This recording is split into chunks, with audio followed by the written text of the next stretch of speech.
In our large mixing bowl here, I'm gonna add the juice of 1 whole lemon. If you didn't have a lemon juice squeezer, feel free to just do it right over your hands, but make sure to cup your hands. Hopefully you don't have any cuts, but cup your hands so you can catch all of the seeds. Then we can add a tablespoon of olive oil. This is just the Smiling Olive Harissa infused olive oil. They are a small business located out of Minneapolis. Highly recommend checking them out. You can order on their website. This is really cool because it has, obviously you can see the difference in color because of the harissa, but it has a great taste. I like to cook with these and marinate with them, but I definitely love them even more so for like dipping bread in. Not sponsored whatsoever, but they're just another small business. Then I'm gonna add 3 cloves of actually let's do 6 cloves of garlic. Yeah, we're definitely gonna do 6 because I am doubling this recipe since I'm doing more chicken than I usually would do. I'm gonna do 2 teaspoons of some cumin, roughly 2 teaspoons. 2 teaspoons of paprika. Remember, paprika is just for color. There really isn't any flavor in paprika, in my opinion. Half a teaspoon of some curry powder. Now, do not worry if you are not a fan of curry. We somewhat like curry here, but only when I make it. But do not worry about adding curry. Don't worry about adding curry. It's not gonna taste like curry. It's just a part of the shawarma flavors. Then half a teaspoon of some turmeric. Turmeric, I feel like, is the Middle Eastern version of paprika, whereas you get maybe the tiniest bit of flavor, but it's mainly just for color. Then I'm gonna do about 1/8 of a teaspoon in cinnamon. If you are used to eating Middle Eastern food, then you've definitely had cinnamon in savory dishes, but if you're not used to it, trust me, just like the curry powder, it's just a flavor enhancer and a flavor booster. It's not gonna taste sweet. It's not gonna taste like a cinnamon dish. It just adds to all of the flavor.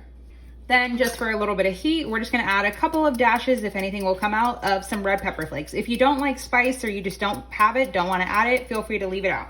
Then of course we have to add some salt per pound. I like to add a teaspoon of salt, whether I'm doing ground beef, ground chicken, turkey, whatever, at least a teaspoon. Then we'll also do the same for some black pepper. Then we can just give everything a mix here. I might have to add a little bit more oil. Smells really good. But you see all of this like thick, deep, dark flavor that you're already, oh my goodness, it smells so, so good.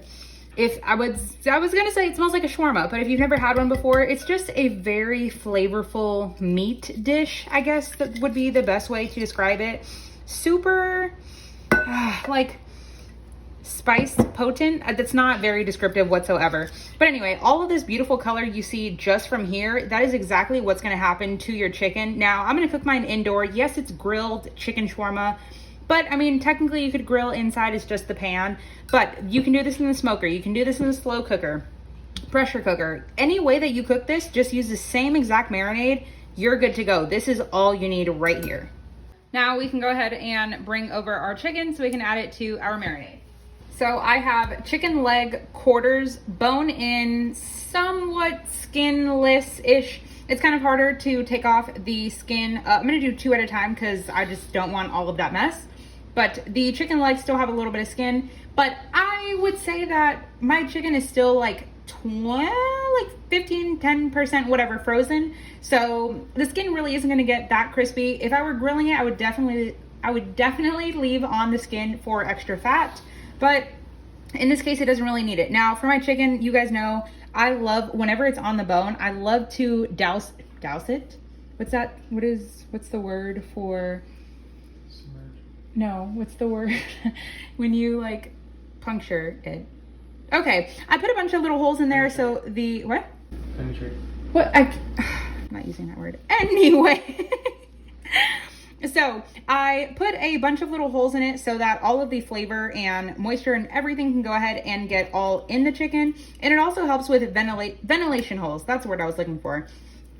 Anyway, we're just going to, just kind of marinate it. And I would definitely be lying if I said, I'm gonna marinate this overnight. No, it is like 5:45 as I'm filming this, and I'm gonna start cooking at 6. So they're gonna sit here for like a good 10-15 minutes. And then we're gonna get started on dinner because we are all hungry here. So just give it a mix. Now, of course, whenever you are working with turmeric and paprika and everything, sazon, you see all this color on my hand? It will stay just like this if you do not go ahead and wash quickly. So I'm gonna go ahead and marinate the other 2 chicken pieces. I guess we're gonna do the other 2 leg quarters and then we'll come back. Okay, our chicken is beautifully marinated. I'm gonna go wash my hands and we're gonna let this hang out for, I don't know, 20 minutes until I get the pan ready and then we'll come back. So while our pans are heating up, I'm actually just gonna use the nonstick pans. I'm actually gonna do it in 2 pans because I can only get 2. I don't even know. Maybe if I had like a long griddle pan, I should definitely get one of those. But I'm just gonna do it in 2, and I definitely want a pan that I can put a lid on it because it does have the bone in. You wanna make sure that obviously everything gets cooked evenly throughout. So I'm just gonna add some of my homemade, yeah, I always like doubt myself every time I say it, but my homemade chicken fat to the pan. If you guys want to know how to make it, I've definitely talked about it in a couple of my videos, but whenever you make your homemade bone broth, chicken broth, however, you definitely want to leave all of the fat pieces, go ahead and freeze them in your gallon size bag, keep it in the freezer. Give it, maybe it takes you a month, 2, 3 months to have enough to fill up a gallon size bag. Then you can boil it all and save all the little fat pieces at the top. It's so perfect. If you were to buy rendered out chicken fat at the grocery store, it is crazy expensive. And it literally makes no sense because it's one of the cheapest things to make. It definitely heats up a lot more and splatters a lot more than regular olive oil. Okay, now we can add our chicken.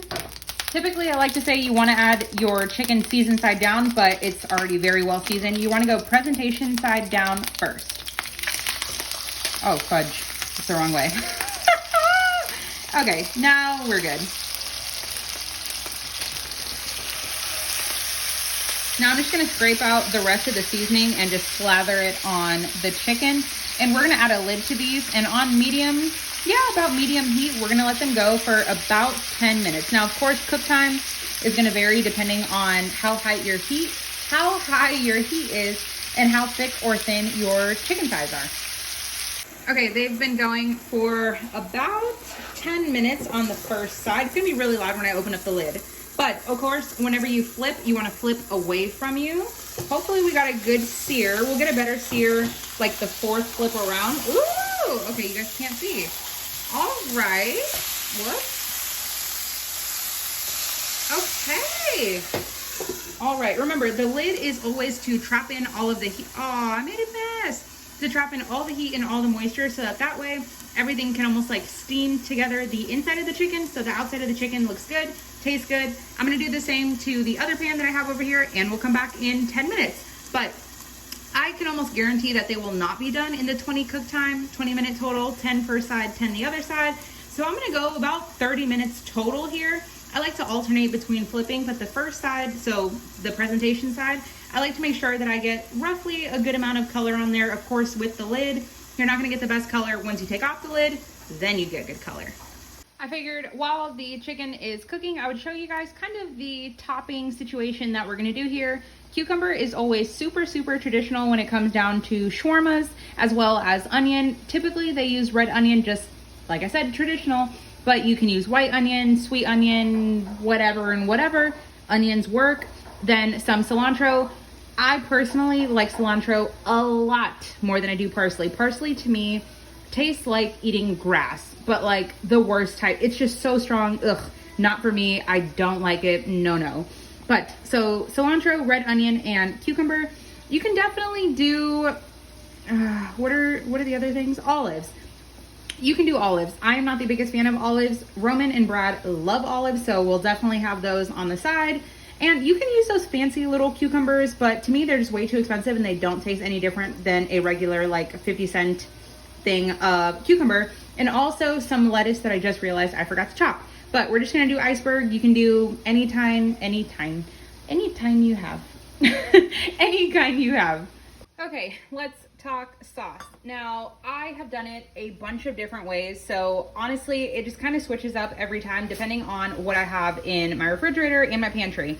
I have like the tiniest bit left of lime juice, so I'm gonna add about a teaspoon of that, but then I'm going to add the juice of half of a lemon. Then I'm gonna add about a tablespoon of some chopped cilantro. Then we can add about 3 tablespoons of mayo. Now this is the point where it becomes definitely not traditional. I have made it with Greek yogurt in place of the mayo. I've made it with sour cream, and what's the other thing I've made it with? Okay, well, I don't remember, but I've definitely used basically like a creamy substitute. I think sour cream and yogurt are gonna be your best options, but in a pinch, we're gonna use mayonnaise. It's kind of a cross between, okay, very traditional to use a tahini style dressing. I just don't like it. I personally just, I just don't. And I think the reason I don't like it is because I absolutely hate the taste of parsley, and tahini is very, very parsley driven, specifically whenever you're making a shawarma.